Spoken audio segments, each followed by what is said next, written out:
Hello, friends, and welcome to today's episode of Booked. I'm your host, Saffron Asteria, and I'm joined today by Mike Cahoon. How are you doing?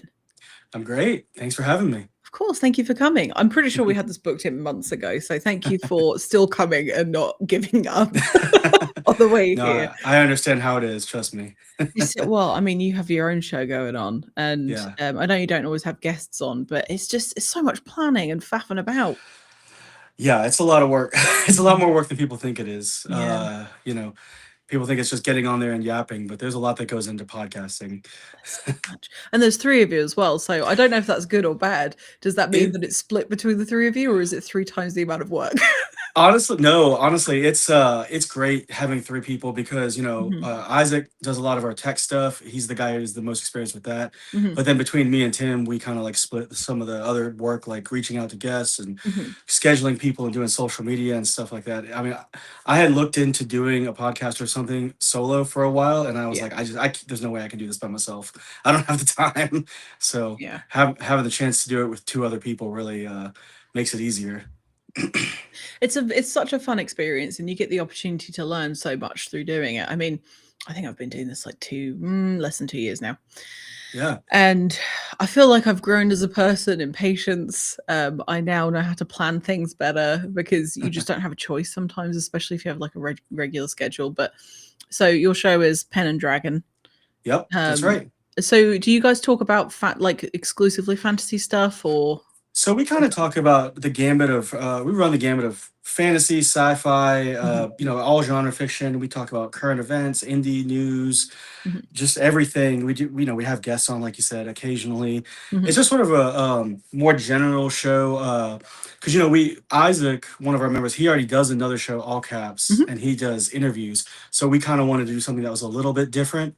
So we typically just pick a topic of either what's going on right now or mhm, some sort of events going on or something like that, and we just sort of run with that. And we pick mhm, our guests for the show based on like what topics we're doing. mhm. So less so than interviewing them, if that makes sense. Yeah, that's cool.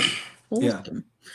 Well, one of the questions I have started asking people at the beginning of a show is when you were a kid, what did you want to be when you grew up? So I had two things I wanted to be, which is I wanted to be a firefighter, Mhm. which I am, That's and I really wanted cool. and I wanted to be a writer, which I also am now. So I guess I've done both of those Living the things. dream. That's amazing. I love that so Yeah, much.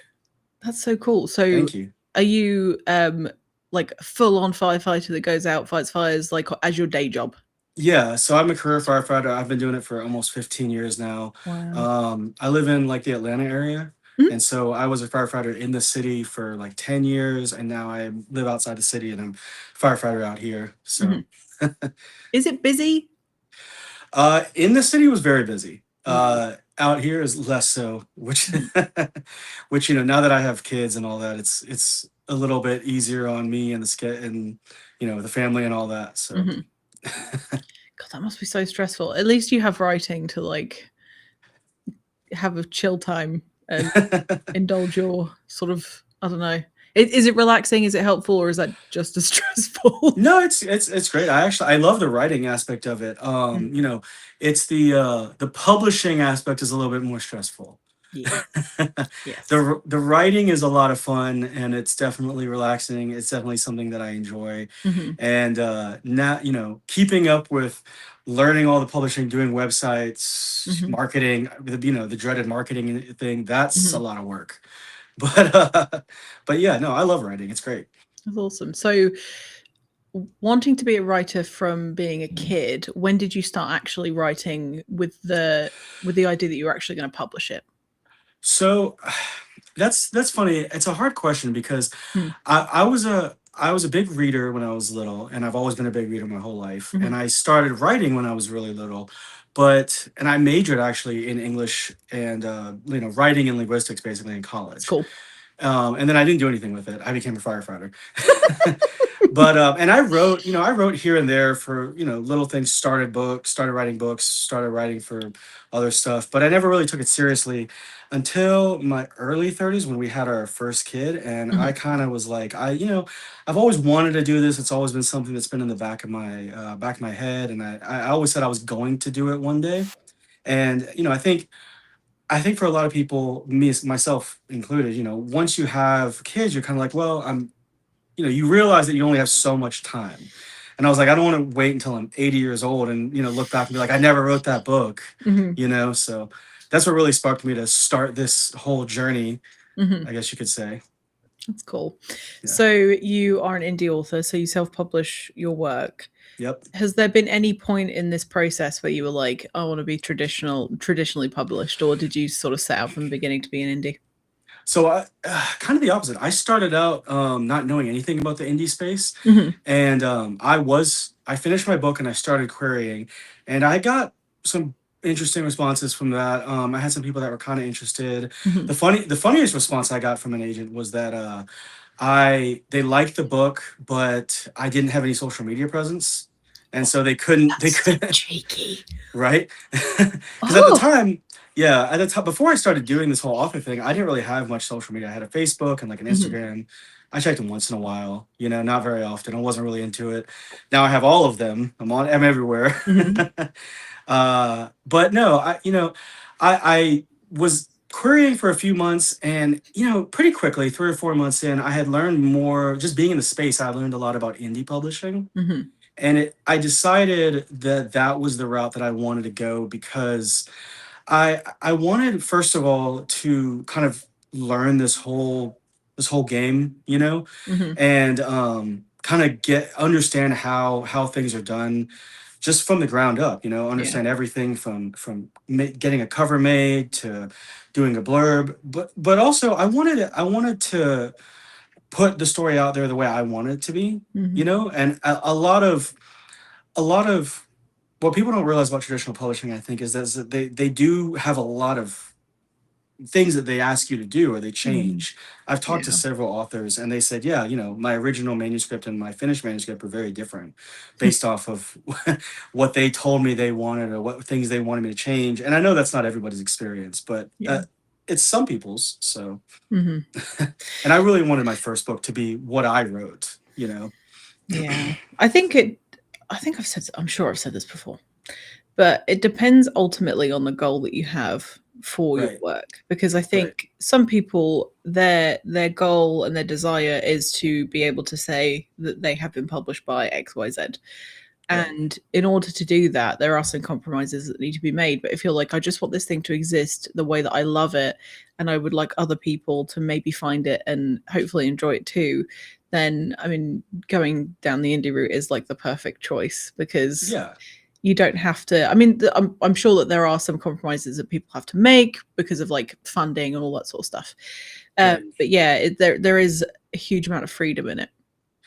And I think that's also very genre dependent too, Mm-hmm. because I'm writing like dark epic fantasy, Mm-hmm. and a lot of people told me that agents want your first book to be under 100,000 words, and they want it to be like a standalone with serious potential, things like that. Yeah. And that's just not the series that as I had envisioned it, and Mm-hmm. so I didn't want to change that to fit basically what a publisher wanted. Mm-hmm. And so I just figured I was going to publish it as is and see how this series goes, and then go from there. So in this process where you have like had to learn a lot of skills, because that's what you do when you self-publish, you all of a Oh sudden yeah. become this multi-skilled person. How have you learned all of like your marketing skills, for example? Because there has to be some element of branding and being able to like reach the right people and having the right kinds of covers and things like that. Has it been trial and error, or did you do a lot of research? It's been a mix of both. YouTube, things like YouTube are super helpful in that Hmm. aspect. Just being in the space, the more you're in the community, the bookish community online and stuff, the more you kind of just learn through seeing what everybody else is doing, Yeah. and you kind of learn through, just being around it. You kind of see what works, what doesn't work, how Mm. how people are approaching it. But yeah, I mean, it's a mix of trying things and seeing what kind of sticks, and then also doing research. I mean, there's a lot of material available just online, people very graciously telling their experiences and all that. Mm. And so I think if you're wanting to self-publish, especially, you do really need to spend some time looking into what you're going to do, how Mhm. you're going to approach it. Because it is, like you said, there's a lot of things you have to learn Yeah, and no kidding. a lot of skills you have to figure out. Mhm. Well, it costs a lot of money as well. Like, you could, technically speaking, do most of it for free. Right. Like, you could technically do that. A hell of a lot more work, but it can be done. Right. But if you want to do it like to a really, really high level, it's so expensive. It's so Yeah. expensive. And that's the hard part is, as a self-published author, you have a lot of pride in your book and you want it to be the best possible thing it can. Mhm, But most of us are out here working, and for most people this is a side thing or a second mhm. job, whatever you want to call it. So it's like, how much are you going to invest into it, Yeah. and at what point do you what's the amount that you need to see in return before you start investing more into it? Mhm. And I think those are decisions that everybody has to make for themselves, because you do see people out here spending thousands and thousands and thousands of dollars on their debut novel, Mhm. you know. But you also, more people, you see a lot of people kind of slowly investing more and more as time goes on, and Mm. they start to see positive feedback. Mm. I suppose it just depends on, what your priorities are and also what your availability is for funding. But I mean, yeah, it's really hard to watch people be so passionate about the thing that they've produced, and they're like shouting into the void and nobody's really hearing them. I just it's so hard to watch. Which is why I like doing things like this, because hopefully, like, someone will discover their new favorite author, and it'll be because they accidentally saw them on this show or something. Yeah, for sure. So I noticed that you have 2 books published. So if I'm pronouncing this wrong, you have to tell me. Is it the Scion Conspiracy? That's right. Oh, Yeah, good yes. job. So it's the First try. Crucible of. I was practicing earlier. I'm not joking. So it's the Crucible of Legacy Book One, and you also have a Yes. novella, The Cold Water Job, which is part of the same universe. It's a Um, prequel it novella, is the yeah. prequel. Okay, Yeah. so how many books have you got planned so far? So I have a plan. So this is supposed to be a trilogy. Mhm, That was their way I initially envisioned it. mhm. Is 3 books and potentially more novellas, but the main series is 3 books. Okay, so have you already planned them out? Have you written them? How far have we got? I've almost finished the second book. Mhm, I'm working on a few little things, but that I'm hoping to have out by the end of the year, mhm, if not at the latest the beginning of next year. mhm, And then, obviously the third one I'll finish up. That one I've kind of really haven't, I barely started that at all. So mhm, uh I wish I would could say that I have a really well plotted out outline for all 3 books, but really I just kind of know what needs to happen. It's mhm. more of just like signposts, I Yeah. guess. Yeah. I mean, sometimes that's all we can do, but at least you've got that plan because, I mean, I in my mind, I'm like, okay, so I'm gonna write 2 books in this like duology that I'm working on, but I'm like, they're totally separate and the Right. voice is gonna be totally different. And so I'm like, in my head, I'm promising that this is gonna be a thing that's connected, but I don't know that it actually would be. And I've outlined what the second one, nearly finished the first one. I'm just I have no idea what I'm doing. It feels like I'm flailing like a fish out of water. Don't know what I'm doing. W- Well, the hardest part for me, and I mean, I don't know if you feel this way either, but it's hard because you can write the best outline in the world, right? Mm, But once you start writing, you find that things change based on, you come up with ideas as you're going, mhm, and you have to change things. And then for me at least, that makes the whole process of outlining kind of, I don't want to say it's useless, but it makes it kind of uh difficult because mhm, I've said this before in other shows and stuff, but like I had a full outline for my second book planned, and I had chapter by chapter what was going to happen in each chapter. I got 2 or 3 chapters in, and I had to scrap the rest of the outline because everything changed. So mhm, it's kind of like I think the best thing you can do is start writing and figure out where things go. mhm. If that makes sense. Oh, it does make sense, 100%. Because I think it was on all caps actually. Maybe it wasn't. I feel like it was. Where we were discussing like whether or not we outline, and I didn't realize that I did this, but I like start outlining and then I get bored, Yeah. And I go, I may as well just start writing it because I know what's going to happen. And Yep. like having that prediction of the plot actually doesn't make it a desirable thing for me to write because I already know what happens. Right. And I like stumbling into stuff like that. But if you're writing epic fantasy, so there has to be some element of planning because it's going to be this really rich tapestry of a world. Yeah, I mean, I know where the series is going to end, and I know a Mhm. lot of key things that have to happen. Okay. But it's how I get there that kind of changes, Hmm. you know. So that's why I say it's more like signposts than an outline, Yeah. than like a true map. It's more like things that have to happen in the story to get where I need it to go. Hmm. Okay, that's fine. I mean, everyone writes differently, don't they? And some Right. people have to write rigidly. And I spoke to somebody the other day who basically has written like a whole, I think it was like an 8 book series, and they're going to wait until they've finished all of them before they start releasing them. And that's patience. I don't know that I could do that. It, I like that idea in concept, but Hmm. I will say I think, and I've heard that people talk about that, right? They said you Hmm. write the full series and then you can release them really quick, one after another, and that Hmm. sounds great in theory. But I think one thing that releasing them, having some time in between allows you to hear feedback, Hmm. especially as like a new writer, Yeah, for you sure. know, and you kind of get a sense of like what's working and what's not working, and like what you want, what you might need to spend some time on Hmm. as a writer, what you need to develop. And I know for me personally, having the first book come out and then moving on to this, and then when I moved on to writing the prequel, and now I'm working on the second book a lot, it's like hearing the feedback has changed the way I do certain things for sure. And Really. changed, yeah, and definitely changed some of my approach to things like plotting and not so much character work, because I've gotten a lot of positive feedback on that, but Hmm. I know things like plotting and having just the general like layout of the book, Hmm. so things seem like they flow better and feel more organic and less, like people, you just get interesting feedback from people when you put it Yeah. out in the wild, right? Yeah. Things that you probably, even from beta readers, you don't hear, you know? Well, yeah, because it's it's such a delicate balance trying to find. And I'm going through this at the moment. I have some beta readers that are like really good friends, and I think I know that I'm going to get really good encouragement from them, and they're probably going to give me some criticism, but maybe like not nitpick it.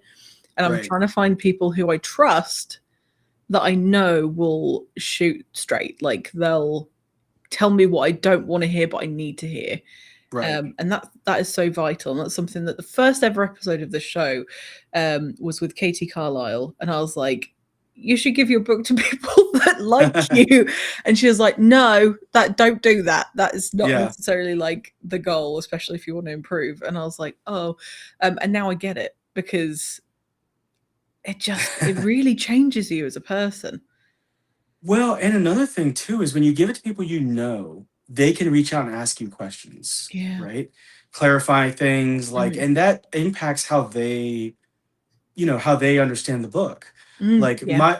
my first beta readers for anything I write are always my dad and my brother, because they're both big fantasy readers as well. Mhm. And when I was writing my first book, the first couple drafts I did, I would send them every chapter, and they read it and they tell me if it was good or bad. Mhm. But one thing that really changed, like that I realized with them, and versus people who don't know me personally, I would send them chapters and they would ask me questions and they'd be like, oh, I get it. I understand kind of what's going on. But Mhm. when you send it to someone you don't know, they're like, this is a plot hole, or Mhm. this is a problem that needs to be fixed. Yeah. They don't have the same level of like, oh, this is something that's going to be answered later on. This is something that's going to be figured out. And Mhm. you can kind of get a better idea of like I said before, what's working and what's not working, Mhm. I mean, that's vital though, because you know what you're trying to get at, but it doesn't Right. mean that it's translating to the page. And I totally agree with you. Having people that don't necessarily even like have any access to you as a person is probably going to be really reliable feedback. And when people, get upset about like 1 star and 2 star reviews or whatever, sometimes you need them. Like sometimes you need somebody to point out what the issue is that doesn't have any loyalty to you as a person. Sometimes it's just hurtful, and that's also a thing. But I think those are just as useful as like complimentary reviews. Well, and also a 1 star, 2 star review can be helpful in the fact that it makes other people that aren't going to like the book, Mhm. assuming they write a real review, Yeah, and not tell just you this know, is crap. Yeah. yeah, I hate this book because it's unrealistic and it's fantasy. Yeah, no, um, no, I think assuming they write a real review and they say this is why this book didn't work for me, Mhm. that can be helpful because it can steer people away from your book who Mhm. wouldn't click with, Yeah, and not, and there's no book that's going to click with everybody. So that's it's true. all about Yeah. directing your book to the audience that's going to, match up with it. Yeah, which is like half the battle with things like marketing and like finding readership, because Yeah, especially in the indie scene where things aren't necessarily easy to like put in a genre silo, right. and because there are all these like subgenres that people will play with, and because there are like no rules, people can do whatever they like. And then when these authors are trying to market stuff, they're like, I don't know who my readers are, and it's going to take a lot of time, I think, for some people to find those, that loyal readership, especially if you've got something like a trilogy, or something that you want people to actually invest their time in. Yeah, it's rough. Yeah. I missed this question from Sarah. Are you a Gardner type writer like George R. R. Martin? I don't know what that means. I'm sure I've heard it before. I can't remember. So as far as I remember, I remember this interview, but I don't remember exactly how he described it. But Okay. basically, he said something like he plants the seeds of ideas and Mhm. sees what sprouts, kind of thing. Oh, cute. And yeah, and I would say that's pretty close to the way that I write as Mhm. well. Because like I said, I do have a general idea of where things will go, but Mhm. I mean, my own. This sounds kind of cheesy, and I think if you're not a writer, you don't understand. But like, I would say my characters surprise me in the way that they do things a lot. They do. Um, Mhm. and you come up with things. I have notes on my world and world Mhm. building and things like that, but things about my world surprise me that come up, because you don't think about them until you're in the moment of writing. Mhm. And so I think it's one of those things where I do like to discover things through the process of writing, as Mhm. opposed to just having everything outlined, in detail, having a huge lore Bible that you've made. Mhm. Yeah. I haven't got the patience to do stuff like that. I love like fantasy movies and fantasy TV shows. I don't have the time. I don't have the patience. The thickest book I've read in my life is probably one of these. Yeah. Um, Is that Dungeon Crawler Carl? yes, I am one of the cult members of this thing that is amazing and very entertaining. But yeah, so I don't know. I do the same thing. I kind of like I stumble through my worlds, and I was writing when I was finishing the first draft of Blackout. I accidentally introduced a new character I did not plan on introducing, because he just sort of appeared, and then became like a really integral part of the plot. And I was like, I don't know where you came from, but thank you, and you're awful. Like it was just really, really odd. Yeah, Isn't that great when that happens? it is so good, but it's a bit scary. I find it is creepy, because they must have been creeping around in my brain somewhere right in the back, and they've just decided that now's the time to reveal themselves. Right. It's kind of disturbing, and also especially if they're terrible, terrible people. That is stressful. So you are going to be a part of the Rings of Adventure anthology. Yes. Yes. So are So, you. can you tell us about your story as much as you're allowed to, obviously, and don't tell us exactly what happens? No, no. So my story is called quite on the nose. It's a called Five Rings, and it takes place in the same world Mhm. as a Crucible of Legacy, Cool. and it's about a Legion Arcanist, which is like a wizard, magic user kind of person, Mhm. and he's a part of the military for the Federation, and he gets kind of sucked into this deadly tournament, Mhm. sort of against his will, and it's kind of about the culmination of that story, That's cool. basically. Yeah. Nice. It's been really fun seeing everybody's like interpretation of the brief. Hmm. Um, because like I've gone with like a ringing phone, and there Oh are some yeah. people that have gone with like physical rings, and like some people that have like graffiti in the shape of a ring, and there's like loads of really obscure interpretations. I think this is going to be such a fun collection of stories to read. Yeah, and that's one of the great things about prompt writing is seeing how different people kind of interpret the same Mhm. basic idea, you know? Mhm. I think that's always one of the fun things about short story collections that have some sort of prompt is you're like, man, I never would have, thought about this as a potential interpretation. Mhm. But it's cool. It's really cool to see.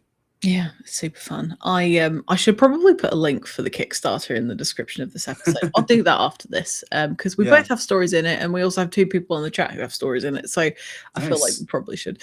But yeah, so this has been a super fun experience Yeah. to go And through. it's a really cool group of people too. It's Mhm. really been fun to kind of like see new authors that are outside the typical circles that you're Mhm. in and stuff like that. I think the online indie author space is a gigantic space, but it's also a very small space. Mhm. And you very quickly start interacting with the same people all the time. Mhm. So widening that circle a little bit through participating in the anthology has been a lot of fun. Mhm. Oh, for sure. Oh, there are other ones that I missed. So we've got people talking about portals in their stories, planet rings. Um, that is that is very cool. That is awesome. Yeah. See, again, I don't think I would have thought of a lot of those. So, No, me either. So could you actually tell us a little bit about your like full length fantasy stuff, just in case anyone's interested in reading it? yeah, absolutely. So, Crucible of Legacy is a series that is dark fantasy, more like grim dark epic fantasy, Mhm. and I always hesitate to use the grim dark tone just a little bit because Mhm. some grim dark is very small scale, Mhm. and so I like to throw in that epic in there because it is kind of like a world. It's all about like a world changing series of events, Mhm. more on that epic side. And so it is sort of like we were referencing earlier. It's kind of like George R. R. Martin's Game of Thrones in that it's Mhm. multi POV, very politically focused. Um, it's about empires and large kingdoms kind of clashing. But my sort of twist on everything is that it takes place during an age of exploration. So Mhm. think about the time frame of like the American colonization of America. Yeah. So you have all these different, factions from the old world, empires from the old world that are all fighting over this new land that they've quote unquote discovered, Mhm. even though there's already people there. And so there's yeah, and there's a lot of it's kind of about that. That's basically the gist of the series as a whole. Mhm. And the plot of the first book, the Scion Conspiracy, sets off or gets set off when there is this sort of brazen heist that takes place in the old world, Mhm.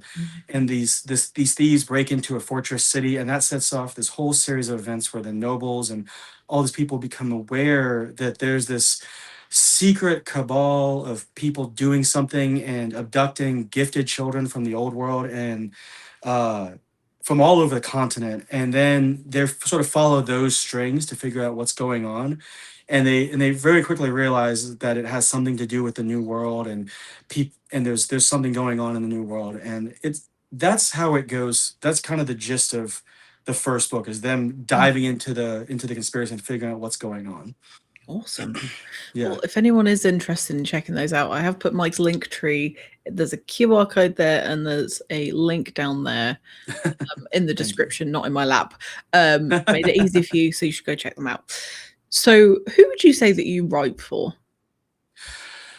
Oh, that's a good question. I would say that I write. I think there's a lot of truth to that quote, and I don't remember who said it, Mhm. but the idea that you should write books that you want to read, Mhm. because I love epic fantasy and I love grimdark fantasy. That's the kind of books that I've read since I was a kid, and Mhm. it's a very fun genre. And I when I decided I wanted to write, I knew I wanted to write something that was in a setting that I hadn't seen a whole lot of. Mhm. Because if you've read fantasy for a while, you've seen a lot of like traditional medieval Europe fantasy, right? Mhm. That's kind of the boilerplate Yeah. thing. And then nowadays with modern, you see a lot more like Eastern inspired fantasy Mhm. thing, by like Asian cultures and things like that. And those are all great. But I hadn't seen a whole lot set during like the age of exploration, kind of colonization times. Mhm. And I think that that's a time frame that's really rife for exploration, because the whole gist of epic fantasy is that it's world changing events, Mhm. right? And so that, to me, the times in our real history when you've seen the most world changing things take place typically are during, at least before modern days, Mm. are typically when, you know, different cultures have been discovered, or people are having to interact for the first time, or people are expanding to like new worlds, or new parts of the world, and that's always been, I'm a big fan of history. So I think that that comes across in my book for sure. And I think that that's part of it.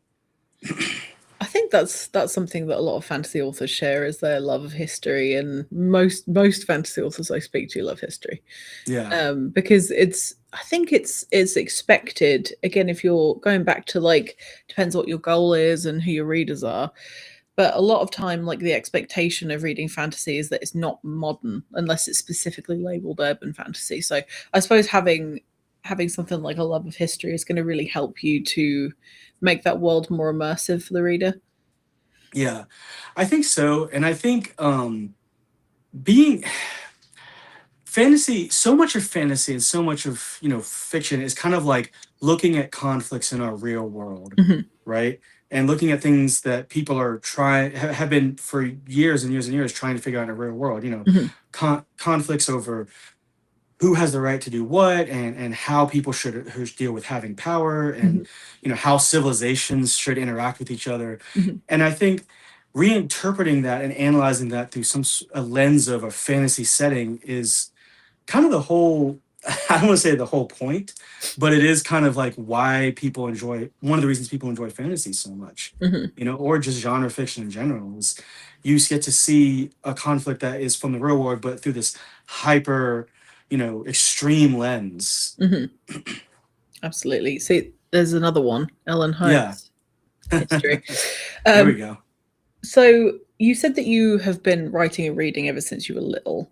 Yeah. Can you think of any books that you read as a kid that really inspired you to go into this genre specifically? Well, I mean, the one I always reference first is Redwall, because I loved that series. I've met so many writers are at my age that really loved Redwall as a kid. Mm. And I think, that first of all, it's like a long epic fantasy series. I don't know how Mhm. many books there are, but I know it's a lot. Mhm. And it just following one series like that for a long period of time as a kid definitely gives you that sense of like enjoyment of long series Mhm. and a world that keeps expanding and expanding and expanding. Mhm. Um, let's see. I'm trying to think what other books as a kid was I really a big fan of. I read a lot of stuff by the Eddings. Um, Mhm. I there we go. Yeah, see, everyone loves Redwall. Um, I loved The Lost Years of Merlin by T.A. Barron. Mhm. Um, let's see, there's so many. I mean, I read The Hobbit, Mhm. and I read, all the Shannara books. I read a ton as a kid. Mhm. Tamora Pierce. I don't know. Do you have any authors that inspired you when you were a kid, out of curiosity? Okay, this is going to sound really weird. So the first one is not weird, is R.L. Stein. Okay. 'Cause I love the Goosebumps books when I was a kid. Oh yeah. But there was this, and I still don't know if it was a dream because nobody in my family can remember this happening, but I remember it with such detail. I'm so certain it happened.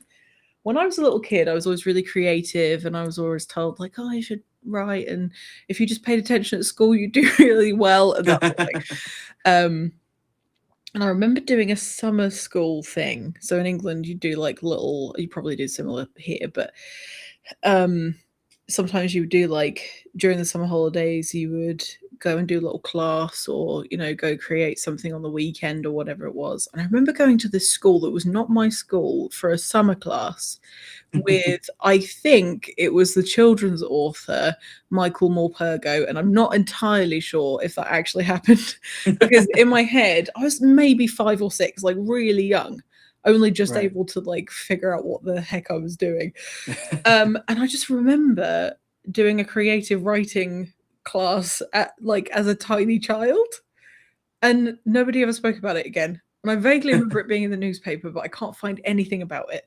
So the memory of that was a huge inspiration to me, but I'm not sure if it's something I made up. I have absolutely no idea. It's like I'm convinced it happened, but both of my parents have gone, I have no idea what you're talking about. It's really frustrating. I feel like I'm being gaslit, if I'm being honest. But yeah, no, that really inspired me because I was like, wow, you can make up all this stuff. And I remember we did this like performance about the alphabet, and I was like, that has to have happened. Well, in sort of the same vein, I don't know if you guys have Scholastic over there in Europe. Yes. So we have Scholastic. It's a big book fair. It's a big thing over here. And I remember one thing that inspired me to start writing when I was younger was I went to the book fair one year, and they had the big one they were pushing was Aragon, by Christopher Paolini. And I remember that they made this big deal about the fact that he was a teenager and he had published this book. And at the time, when you're little and you see books that are written, you think that all authors are these old men that are been in the university professor for 50 years, and you have a huge beard, smoke a pipe like Tolkien. And I remember thinking very, very vividly, I remember thinking like, if Christopher Paolini as a teenager can write this book about dragons and get it published, or his parents published, I think he self-published at first, but if he can publish a book, then I think really anybody can if they have a good enough idea and have the desire to do it and are willing to stick with it. So I definitely think that inspired me to start writing my own stuff. It was one of the reasons that inspired me to start writing my own stuff. That's cool. Yeah. I don't think I'm ever going to, and you may feel the same way, I don't think I'm ever going to be able to recreate the joy of going to a Scholastic book fair ever for the rest of my life. I feel like that we will be able to have like a caricature of one as an adult, but it's not going to feel the same. I think the closest you can come is seeing your kids get excited. Because, like, I have 2 kids, very young right now, and taking them to things like the bookstore and just like being like, you can pick out a book and seeing how excited they are for that is definitely, you don't get to experience it for yourself, but you get to experience it vicariously through them. Oh, that's really cute. Yeah. I don't think my dog's gonna like it if I take her to a bookstore and ask her to pick out a book. That's the closest I'm gonna get. I think I'll probably just take her to the pet store. You can experience picking out a toy vicariously through your dog. There you go. So it's just like, wow, this is amazing. Yeah. Oh dear. So before I ask you my last questions, I may well have misread this. I'm sorry if I have, because I don't know if this is like recent news, but did you recently join Fanfi Addict as a reviewer? Yeah, so I'm a reviewer with Fanfi Addict now, and that just recently happened, like last week, the week before, I can't remember. It's pretty recently. I'm glad I can read. So how did that come about? Do you have to apply for it, or do you get headhunted? How does it work? I was talking to one of the head guys over there at Fanfi Addict on social media, and I just asked him if he was interested in, we were talking about, I think, my reviews, and I just asked if if they had any openings for reviewers, and they said, yeah, absolutely. So that's kind of how it happened. Yeah. Sometimes you just have to ask. Yeah. That's like half the thing. I mean, there have been a couple of authors who I never thought they would ever say yes to me. I thought, I might as well humiliate myself and slide into their DMs and be like, hey, do you want to come on my show? It works. Sometimes you get ignored. That's fine. But yeah, it's very exciting. Well, that's, you were talking about Pen and Dragon earlier. That's one thing we found through that is we never thought we would get, Adrian Gibson or Jeff Brown, or we had Kenny Gold on. Awesome. Yeah, Adrian is awesome. And I was going to say, we were really amazed that some of those people said yes, but we just reached out to them and they said, yeah, absolutely, no problem. Hmm. We'd love to come on. We had Caden Love on, who's got a huge following and all Yeah, that, and he again, we just reached out to him and he said, yeah, sure, sweet. absolutely. Sometimes that's what you got to do because, like, especially people that are really busy or they have big followings and they're always getting messages and stuff. Yeah. Sometimes it's worth just being like, "Hello, I exist. Do you want to be involved in what I'm doing?" Because they might not think to do that because they probably get reached out to all the time. Yeah. I mean, like I get emails every day now asking to come on the show. This show nobody's ever heard of, um, and it boggles the mind. But I think, well, they've tried, and Right. I appreciate that. I can't always say yes, but yeah, I think it's I don't know. Sometimes you just got to risk it because that's what you're doing when you publish work. You're risking Yeah. people hating it or loving it. So Well, the say worst somebody can do is say no. I mean, exactly. people aren't gonna like report you to some, there's nobody out here Mhm. monitoring what you do and saying like, hey, you reached out to this person, that's a bad thing or something, you know. I did. I'm not going to say who it was in case I finally get them to come on the show, but I got a bit excited about the potential of possibly getting somebody on my show, and I was like, oh, I bet I could reach out to them. So I sent like a DM, and then a week later I sent them an email through their website, and a week later I sent an email to their agent, and I was like, I've got to calm down. I'm going to get a restraining order because I thought, well, I may as well try. And then I Yeah. thought, no, maybe I need to just calm down because that is crazy, crazy behavior. I just really want Yeah. them to come on. We have a goal. We really want to get Tad Williams on our show Mm, because we're all three of us are fans of his work. And no, so we've reached out to him, but we have not heard back yet. So if he's watching this show, which is possible. which Anything's is possible. possible. Maybe Yeah, not in this iteration of this universe, but maybe in an alternate one. maybe. Perhaps. um, yeah, it's yeah.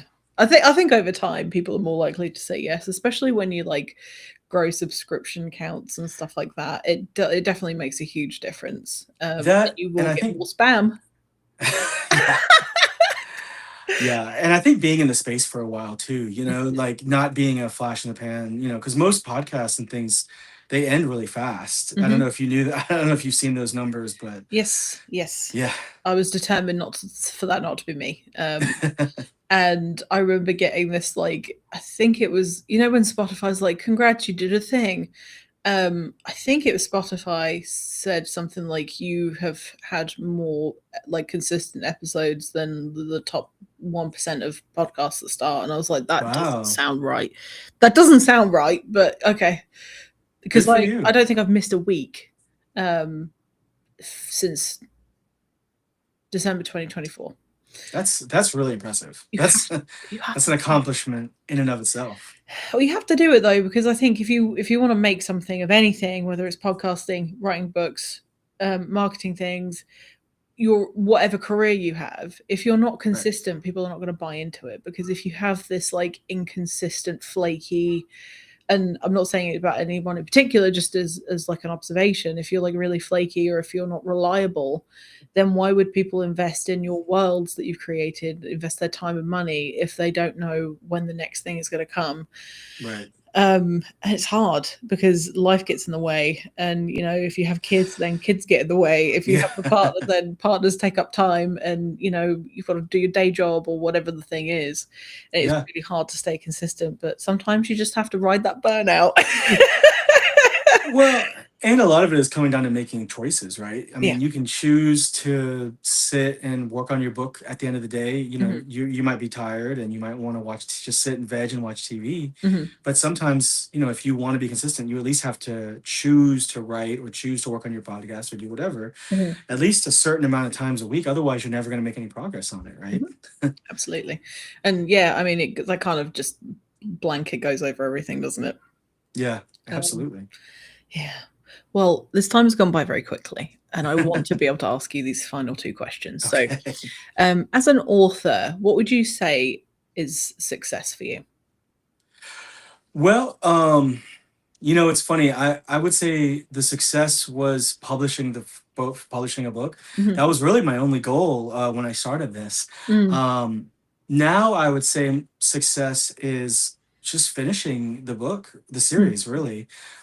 Because I don't have super lofty goals in terms of like sales Okay. or anything like that, because I'm doing this more for a love of writing and creating worlds and creating stories. Mhm. And that's just something that I enjoy doing. So, if the success comes naturally as part of that, Mhm.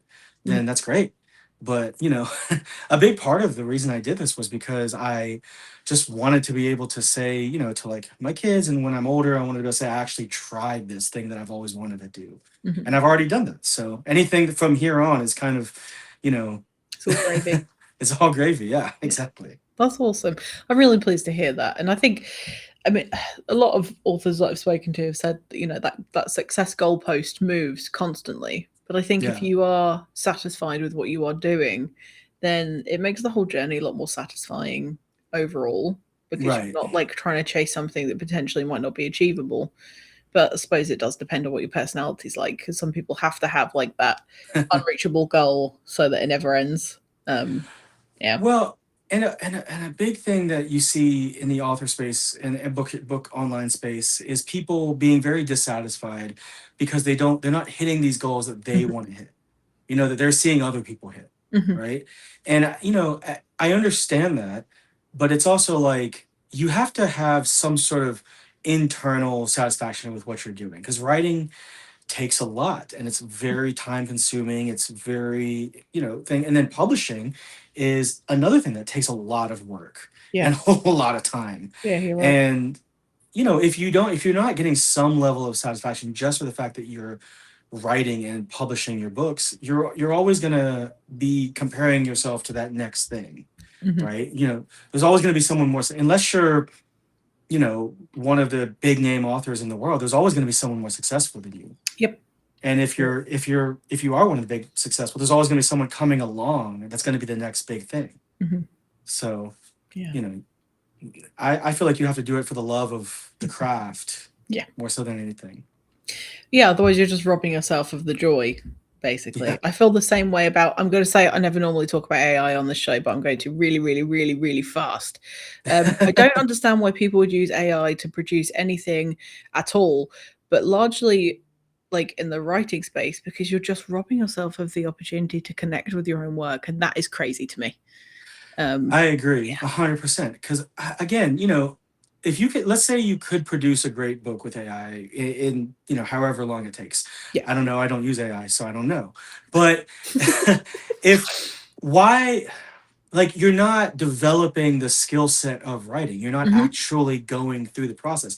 And yeah, it can be frustrating, but and it is time consuming, but that is part of the process. That's Hmm. what you're doing. I mean, if you're there for other reasons, then I mean, I guess there's other arguments. But I mean, for me personally, I'm writing because I enjoy the process of writing and Yeah. becoming a better writer. Hmm. You know? And you can always tell when you read people's books whether they really enjoyed doing what they were doing, because they're excited to tell you that story.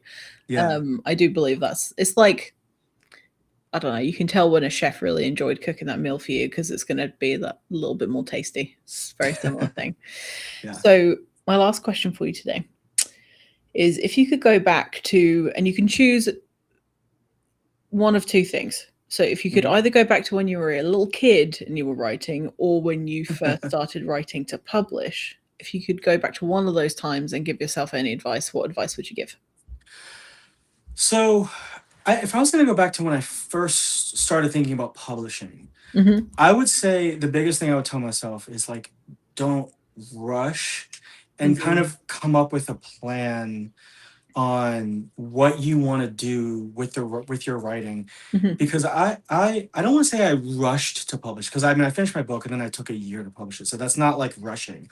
Yeah. But I didn't know anything about publishing besides the basics of how to put Hmm. my book out on Kindle and put my book in Ingram Spark and things like that.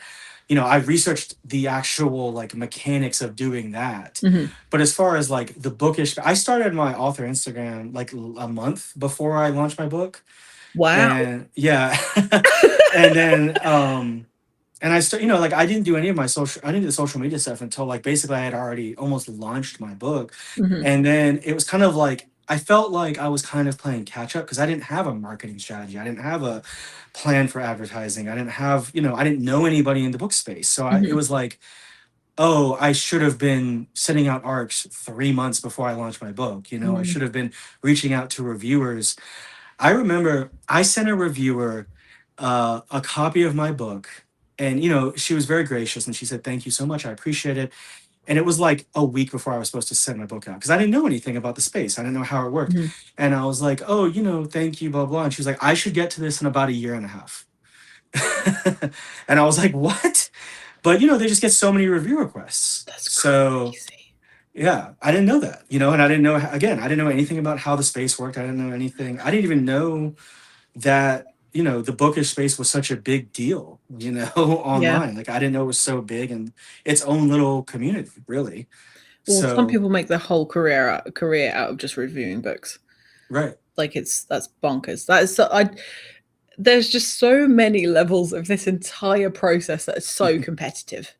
right, Because we are all competing for readers' attention. Like whether you see other writers as competitors is like a separate thing, but like we are all competing for attention because people have like a finite amount of reading time because you're never going to get to read every book in the world, which is very depressing to me. Um, and people have like a finite amount of money. And so if your book is like 15.99, another person's book is 15.99, and people can only afford to buy one book every couple of months, you have to do everything you can to make that a priority for people. And that right. goes into like the cover. It's like what people think of you as a person, especially as an indie, because that apparently matters, So there's just loads of elements that go into it. And it's like you can't, if you want people to consistently notice you, you can't really rest, I've noticed. Well, I've always, one thing I've said a bunch of times on a bunch of different podcasts is people Mm. always talk about how, you need to show up with, they talk about the importance of a great blurb or a great cover or, really well edited book, all these Mhm. things. And I think that's kind of the baseline, Mhm. and this is what I had to figure out really quickly was is that you need all those things, but then you're stepping into a space with thousands of other people that also are showing up with a great cover and a great book, Mhm. well edited, a great blurb. And then you need something else on top of that to separate yourself. You need something to get in front of readers. And it's Mhm. like that's the aspect that I think a lot of people don't think about. And you're never Mhm. going to get away from that, even if you do go trad publish, because Mhm. they're not, the trad publishing machine is not going to throw millions of dollars behind your debut novel unless you just, I mean, as far as I've heard, I don't think they do that for anybody anymore. So Not very often, and I think it's yeah. like once every 50 years maybe they do that. But Right. yeah. So, Yeah. you're going to have to figure out your own marketing strategy and your own Mhm. plans for how you're going to connect to readers, and doing Mhm. things like this and talking to people in the space and just getting your name out there. Yeah. And that is its whole other aspect. There's writing, like I said before, there's writing a book and then there's publishing a book, and they're two Mhm. completely different things. Mhm. Oh, absolutely. I'm just gonna take this last question before we go. So, Oh yeah. Ellen Holmes has asked, "Are you doing any in-person events?" I did one in-person event when I first launched my first book, Okay. and I enjoyed it a lot. I sold a bunch of books. It was great. Mhm. But because I have two little kids, I don't have a ton of time to do Of course. in-person Mhm. stuff. One of my goals as an author is to do more. Mhm. And I live in a city that's great. There's a bunch of conventions around here, and it would be a great place to do them. It's just every time I see one on the calendar, I'm like, oh, we already have 10 things planned for that weekend. Yeah. So, I do have the goal to do more. I would love Mhm. to do more in-person events. Like Dragon Con is a huge event in Atlanta, Yeah. and so is Jordan Con is also here. Robert Jordan, like Wheel of Time, Oh, they, snap. Okay. yeah, Mhm. they have Jordan Con here in Atlanta as well. That's cool. And I would love to go to one of those, and I might try to go. It's just very hard to find time. For sure. I totally get that. I totally get that. And also you're busy saving Yeah. the world, putting out fires and stuff, so that's also a thing. But I no, just want to think, hopefully I will get to do more. Hopefully yeah, I will get to do more. Yeah, that's my goal. as your Is kids get older, it's going to be easier as well, for sure. That's definitely going to be a big part of it. They're both 5 and under. So yeah, Oh they take yeah, a lot of real time right now. tiny. Yeah. Yeah, I get it. I mean, I don't like get it because I don't have kids. But like I understand. So I just want to thank you so much for being on the show today. Yeah, I really appreciate absolutely. you sharing your experiences with us. And if anybody is watching this and is interested in looking at Mike's books, there is a QR code there. There's a link down there. You'll be able to find them. And apparently he's everywhere, all over the internet. Very easy to find. Yeah. A little bit against my own will, but you know, if you're gonna, like I said before, if you're gonna market books, market yourself as an author, you kind of have to be at least in a lot of places, if not everywhere. Absolutely. You have to make it easy for people to support you, is what I've heard. Yeah. But yeah, if you joined us in the chat today, or if you watched us live, if you're watching the recording or listening to the recording, depending on what platform you're here as, what am I saying? Thank you. Thank you is what I'm saying. I appreciate you being here. And as the cringiest thing that you have to do on these things is please subscribe to the show, because otherwise, what's the point? I need people to see these amazing authors and find their books. And the best way that we could do that. Oh, somebody's read your book. Oh, nice. Cold Water Job was great. There you go. Oh, thank you. If that's not a fantastic way of ending that show, because we're going to keep rambling, it's not going to make any sense. I will see you all on the other side. And thank you again, Mike. Thank you for having me. It was a great time. Of course. I'll see you later.